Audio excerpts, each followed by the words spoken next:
প্রিয় গাইজ, আসসালামু আলাইকুম। সবাই কেমন আছেন? আমি আজকে এসেছি আমার এক বাগানের ভিতরে। এখানে আমার একটা জায়গা কিনে আছে, চারিদিক দিয়ে বেড়া দিয়েছি টিন দিয়ে। এর মাঝে কিছু মরিচের গাছ আছে, কিছু টমেটোর গাছ আছে। টমেটোর গাছগুলো অনেক সুন্দর হয়ে উঠেছে, এগুলা অনেক সুন্দর দেখাচ্ছে।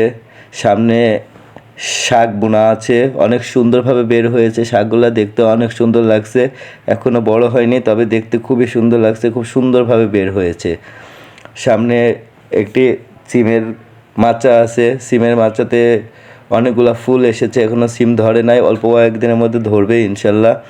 সামনে আরও বেগুনের গাছ আছে, এগুলা পড়ে গিয়েছে, আমি সুন্দরভাবে এগুলো তুলে দেওয়ার চেষ্টা করছিলাম, সুন্দরভাবে তুলে দিলাম। অনেকগুলা বেগুনের গাছ আছে, বেগুনের গাছগুলোও সুন্দর হয়েছে। সিমের গাছে সিম আসা আসা অবস্থা হয়ে গেছে, কিন্তু এখনও ধরে নাই। আর এই জায়গাটা আমার কিনা জায়গা, আমি কিনেছি বাড়ি সহকারে, তবে এই বাড়িতে উঠা যাবে না, নতুন করে বাড়ি করব। এদিকে পালংয়ের গাছ, পালংয়ের শাক আছে, পালংয়ের শাকগুলো সুন্দরভাবে বের হয়েছে। চাকরির পাশাপাশি এই বাগানটা আমি পরিচর্যা করি এবং অনেক কিছু খাই এখান থেকে। নিজের হাতের তৈরি করা সব কিছু বেশ অনেক সুন্দর।